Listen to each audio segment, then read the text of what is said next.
We begin in Turkey and northern Syria, where in the early hours of the morning, a series of powerful earthquakes have caused widespread damage and killed almost 1,500 people.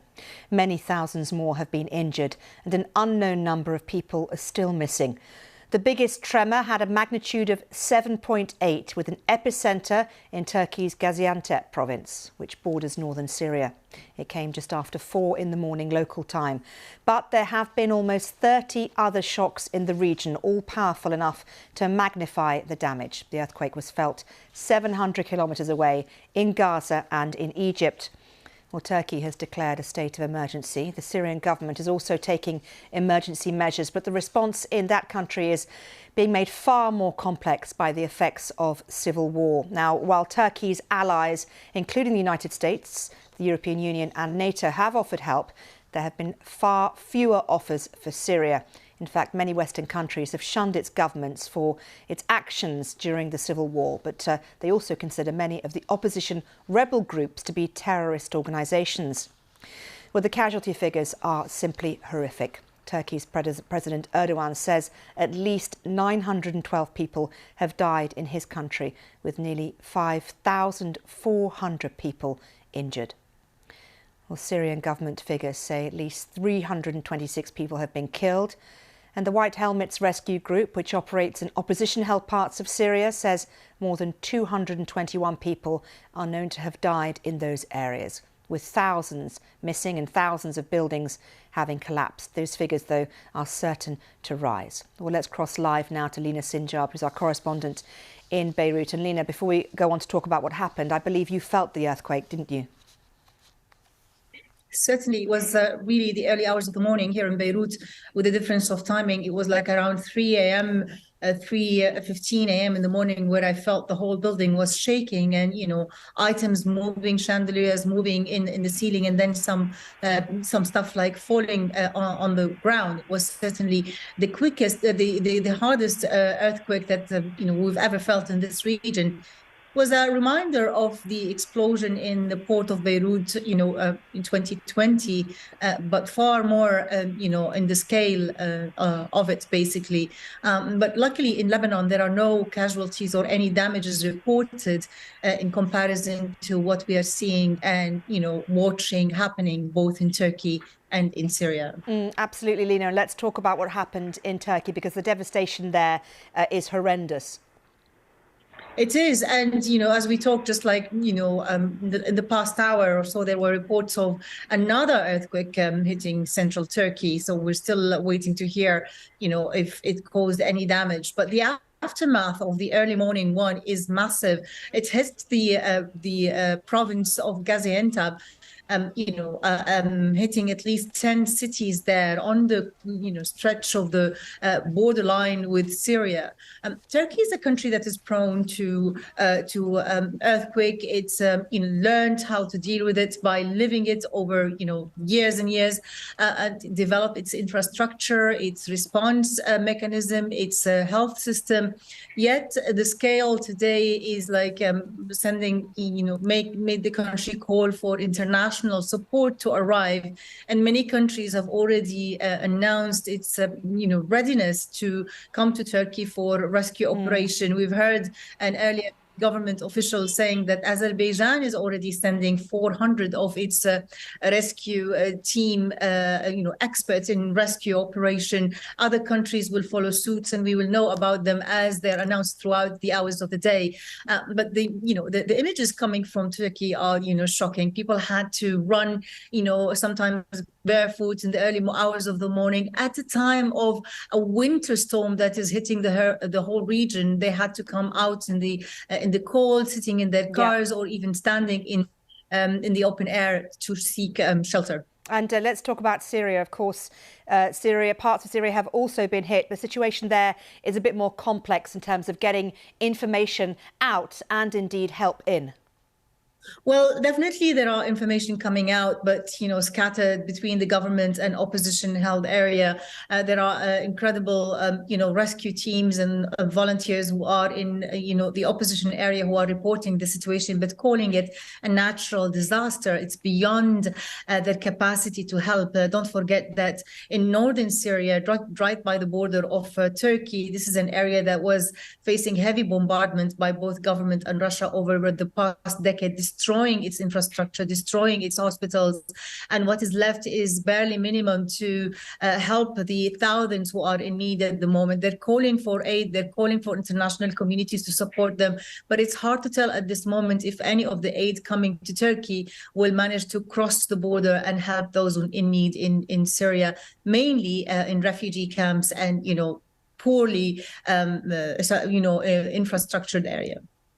Lina, thank you very much. Lina Sinjab there in Beirut for us. Well, since the first large earthquake with magnitude of 7.8 at just after 4 a.m. local, that's 1 a.m. GMT, there have been around 30 aftershocks. The largest has come within the last hour. We've been hearing that a new 7.5 tremor near Ekinozu in Turkey has been felt. That's around 120 kilometres north of the epicenter of the first earthquake in Gaziantep. So an earthquake of around 7.5 in magnitude has struck southeastern Turkey, according to the country's Disaster and Emergency Management Authority, the AFAD. We are now awaiting, however, reports of any new damage caused by that.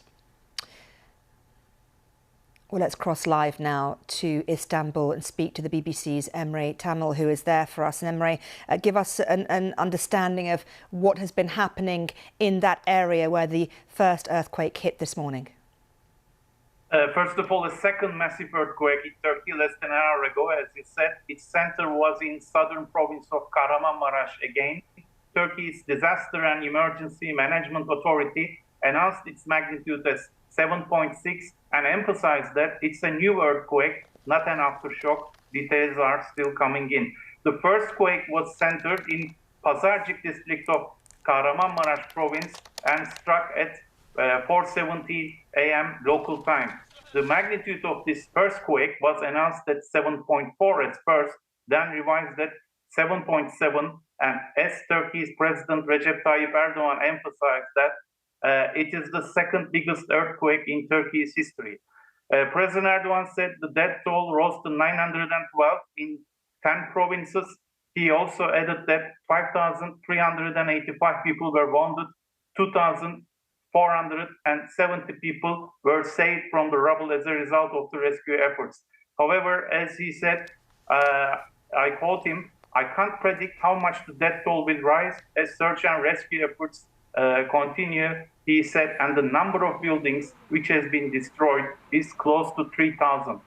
A level 4 alarm has been declared, which means Turkey is calling for international assistance. And President Erdogan announced that 45 countries had so far offered assistance, and authorities scrambled rescue teams and supply aircraft to the affected area. State of emergency was declared in all affected provinces, and authorities urged people not to use mobile phones to allow rescuers to coordinate the efforts. The chief of the Turkish Red Crescent Relief Agency issued a statement saying that they urgently need blood donations and appealed people to do that. And Turkish armed forces have set up an air corridor to ensure that search and rescue teams will be able to reach to all zones affected by the earthquakes. Emre, we heard earlier on from President Erdogan talking about this being the biggest earthquake disaster the country has seen for nearly 100 years.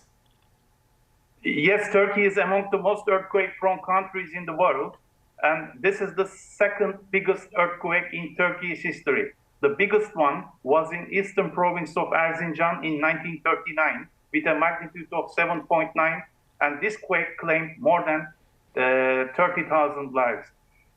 Most of the people obviously remembered the big quake which happened in 1999, which was a severe quake, devastated Izmit and heavily populated eastern Marmara Sea region.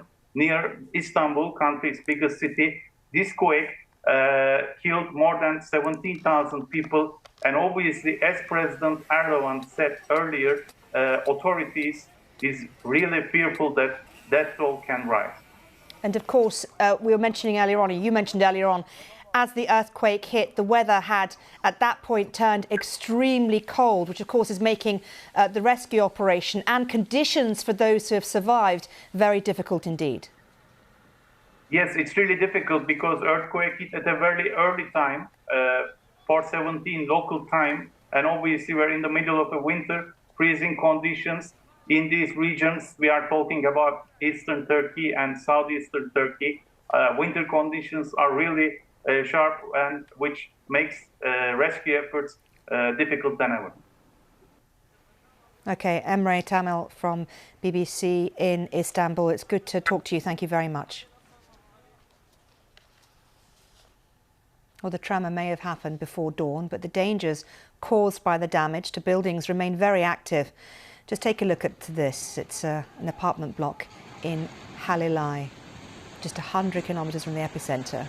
As you can see, traffic and pedestrians are so close, it's seemingly not even aware that it's about to collapse. It happens just slowly enough, thank goodness, that everyone in the immediate area seems to be able to get to safety. You can also see how the building seems to collapse almost vertically, pushing out the huge cloud of dust and rubble. It's not thought that anyone was inside that building at the time.